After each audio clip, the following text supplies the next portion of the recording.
урок! Здравствуйте, дорогие ученики! Начинается урок русского языка. Надеюсь, все готовы к уроку. Настроились положительно. Будем все на уроке активными и внимательными.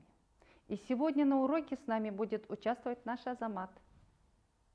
Ребята, напишите название этих предметов. Вспоминайте написание этих слов. А теперь проверьте.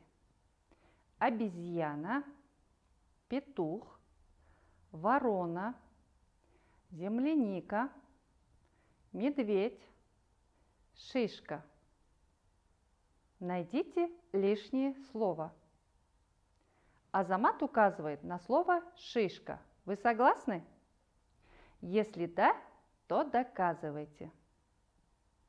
Правильно, в этом слове орфограмма жи-ши. Пиши с буквой И. Все остальные слова, ребята, словарные. Азамат правильно заметил. Ребята, а теперь угадайте, кто кому пришел в гости. Кто именинник? Да, конечно, это буква К, именинник. А как вы узнали? Потому что буквы Ж, Ш, Ч, Щ, они шипящие. Шипящие пришли в гости букве К. А буква К подарила каждому по шарику. Подумайте, какие шарики получат шипящие буквы? Ж, Ш, Ч, Щ. Составьте слоги и запишите в тетради. Составили? А теперь проверьте. Вот какие слоги составил Азамат. Жи, ши, ча, ща, чу, щу. Попробуйте сформулировать тему нашего урока, ребята. Тема урока – сочетание жи, ши, ча, ща, чу, щу. Вам знакома эта тема? Конечно. Тогда сегодня на уроке мы будем закреплять наши знания по правописанию сочетаний жи, ши, ча, ща, чу, щу. Ну давайте вспомним правила написания этих сочетаний. Я буду читать, а вы продолжите. Следим за Азаматом. Знает ли он эти правила? Итак, начнем. Знаем твердо, что жи-ши пишем только с гласной И. А в словах, где ча и ща, мы напишем только А. Где же встретим чу и щу? Там напишем букву У. Ребята, Азамат-то знает правила, только у него есть вопрос. Почему нужно писать жи-ши с буквой И, а не с буквой И?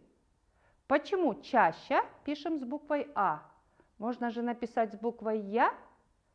А почему чу-щу пишем с буквой У, а не с буквой Ю? Чтобы объяснить Азамату, нам нужно вспомнить про шипящие звуки. Для этого начертим нашу диаграмму Венна. Мы будем сравнивать шипящие буквы Ж, Ш с шипящими Ч и Щ. Вспоминаем, что буквы Ж и Ш всегда твердые, а Ч и Щ всегда мягкие. Ж и Ш звонкие, а Ч и Щ они глухие. Теперь давайте вспомним общую часть. Правильно, они шипящие, и они согласные. Мы сказали, что Ж и Ш всегда твердые, но они дружили только с смягчающей гласной И. Отсюда и придумали правило жи-ши пиши с буквой И. Мыши, ежи, ужи. Обратите внимание, когда произносишь слова в сочетаниях жи-ши, слышится звук «ы». Мыши, ежи, ужи. А пишется буква И. Лыжи, мыши и ужи. А буква Ч и Щ, они всегда мягкие. Их ни к чему смягчать.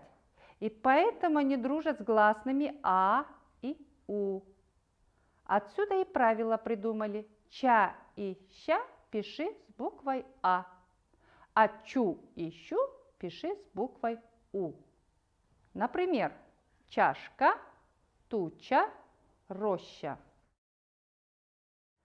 Попробуйте написать пропущенные буквы. Туча, пружина, чайник, щавель, кувшин, щука.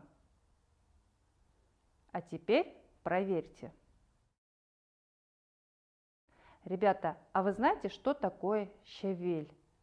Произносите правильно слово щавель. Ударение падает на второй слог. А щавель, ребята, очень полезное растение. Листья щавеля содержат очень много витаминов.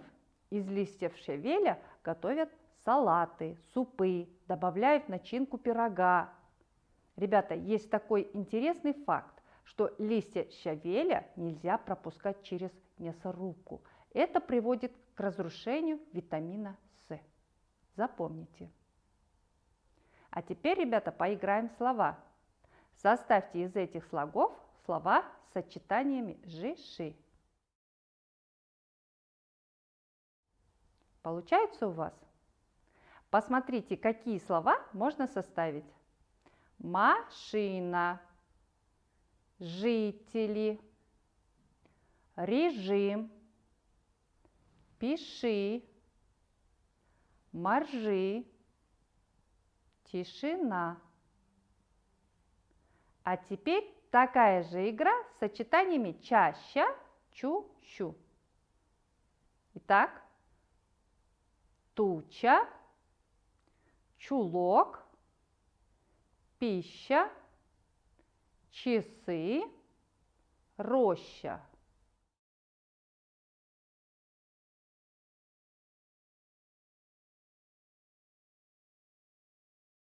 Отгадайте загадку, ребята. Посреди степи, как большая юбка, домиком стоит красочная юрта. Молодцы! Дом, который всегда с тобой. На кыргызском юрту называют бозуй. Традиционная кыргызская юрта строилась без единого гвоздя, ребята. Использовались лишь материалы, которые были у кочевников под рукой. Ива гибкая, прочная и податливая была выбрана материалом для круглого каркаса юрты. Юрта удобна тем, что ее можно быстро собрать. Ребята, а как мы можем еще по-другому назвать юрту? Правильно, мы можем назвать ее жилищем. Напишите слово «жилище» в тетради, подчеркните орфограмму. А теперь посмотрите, какие еще есть жилища в мире. Каждый индеец и каждый шаман солнечным домом считает вигвам. Шкуры жерди строим дом, помогают все кругом. Применив смекалку ум, в тонре возвели мы чум. В Южной Африке круглей дома нет, чем рандавель. Эскимосский дом нора, и пока кругом пурга, ни за что я не покину этот снежный теплый иглу. Видите, какие жилища есть у других народов в мире? Но самое интересное – это то, что они все круглой формы, как и наша юрта. Ребята, а слово «жилище» и «юрта» – это какие слова? Как мы можем их назвать? Правильно, это синонимы. Синонимы – это близкие по значению слова. А теперь подберите синонимы к данным словам так, чтобы синонимы были с сочетаниями жи-ши, чу-щу. Ароматный чай. Как можно еще сказать? Конечно, чай душистый. просторные улицы. Да, можно сказать, широкие улицы. Толстый кот, жирный кот. Мохнатые ели. Можно сказать, пушистые ели. Огромные лужи.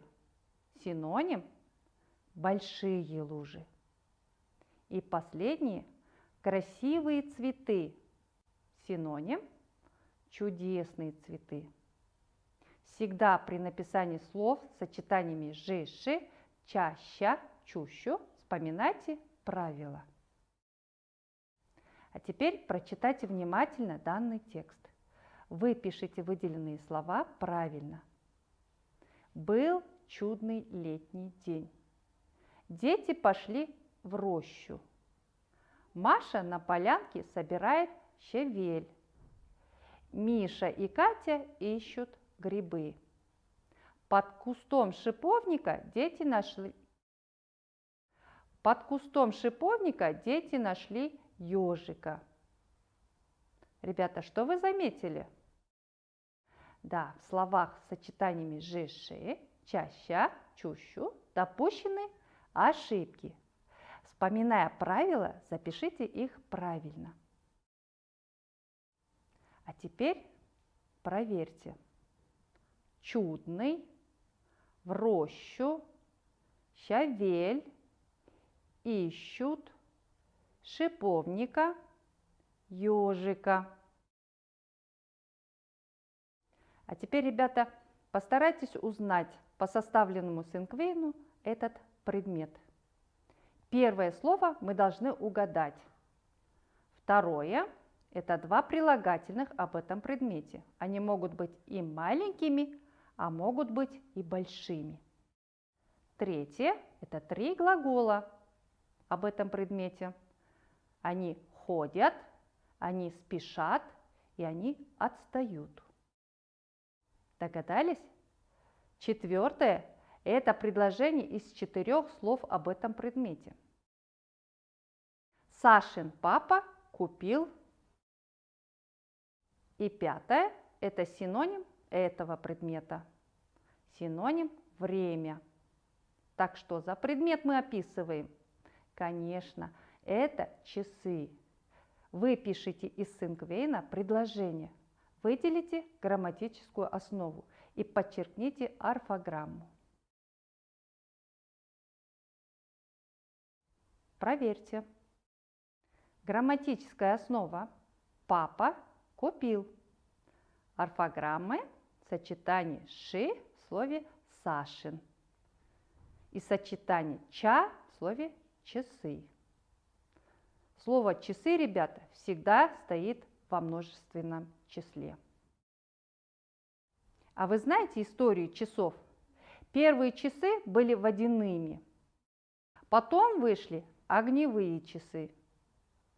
Затем придумали солнечные часы. Потом песчаные. Затем башенные часы. А потом придумали и изобрели настенные часы. А потом, ребята, вышли вот такие напольные часы. А потом уже изобрели наши наручные часы. Выполните вместе с Азаматом ряд заданий. Потом подведем итог наших знаний. Выберите шипящие согласные. Проверяем. Ответ Азамата – ж, ша, ч, ща. Следующее задание. Выбери слова, в которых сочетание с шипящей написаны правильно. Проверьте. Машинист, шавель, щука, чугун, перчатка. Выпишите предложение, где в словах пропущена буква «и». Сделать ошибку. Пятнистый жираф. Сломать пружину. Ребята, давайте подведем итог нашего урока. Сегодня на уроке мы закрепили знания и навыки по правописанию сочетаний «жи», «ши», «ча», «ща», «чу», «щу». Жи-ши пиши с буквой И. Ча-ща пиши с буквой А. Чу-щу пиши с буквой У. Например, жираф, чашка, чаща, чучело, щука. Ну а теперь нарисуйте свой светофор и раскрасьте в нужный цвет. Я очень надеюсь, что у вас горит зеленый цвет светофора. А я прощаюсь с вами до следующего урока. Желаю удачи, ребята!